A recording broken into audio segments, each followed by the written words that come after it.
Bwana Yesu apewe sifa. Na wasalimu watu wote kwa jina la Yesu Kristo aliye Bwana na Mwokozi wa maisha yetu. Kwa majina yangu naitwa Askofu Julius Tito Nasari, katibu wa kanda yetu ya kati inayojumuisha mikoa ya Singida, Dodoma na Manyara. Lakini pia ni mchungaji wa kanisa la mahali pamoja hapa Beyula, na pia ni mwinjilisti na mwalimu.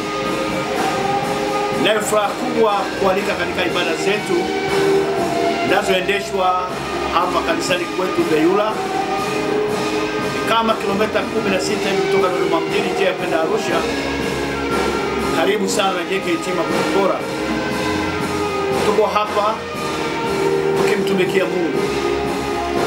Nafurahi kukaribisha kwenye ibada zetu zinazofanyika kuanzia siku ya Jumatano, ikiwa ni siku ya kujifunza Biblia, Bible study. Siku ya Ijumaa ni siku ya maombi. Na Jumapili tunakuwa na ibada zetu. Tunaanza saa 3 mpaka saa 10:30 jioni. Na napenda kukushirikisha kuwa pia kanisa letu limefungua channel ya YouTube ambayo itakuwa ikionekana siku zote. Tunakushauri na kukuomba usubscribe channel yetu ambayo inaenda kwa jina la EAGT Beyula Church. Tunakukaribisha usubscribe ili uendelee kutufuatilia kwenye mafundisho, lakini pia kwenye maombi na sifa nzuri zinazoendelea kufanyika kanisani kwetu.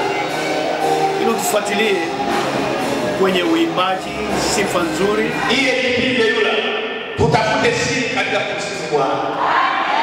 Haleluya. Tumekuwa na kilio cha miaka na muda mrefu. Mungu tusaidie, Mungu tusaidie. Hatimaye mwaka huu tumepata neema, tumepata mwalimu wa praise, na leo ndio anaintroduce kwa mara ya kwanza hiki tunachokiona hapa. Haleluya. Kwa tunahitaji pamoja na kwamba kwa hiyo tunaimba, lakini kwa wale wa praise waimbe. Ni jambo jipya kanisa letu. Lakini amwamini Mungu tunapoendelea tutakuja kupata. Tunakuja kuzoea. Na mimi nawaambia nitaisimamia praise. Sema amen.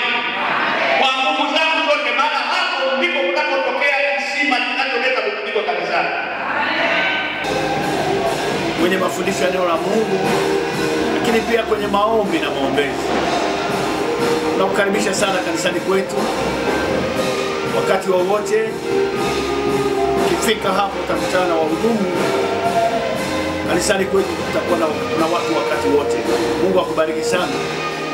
Asante.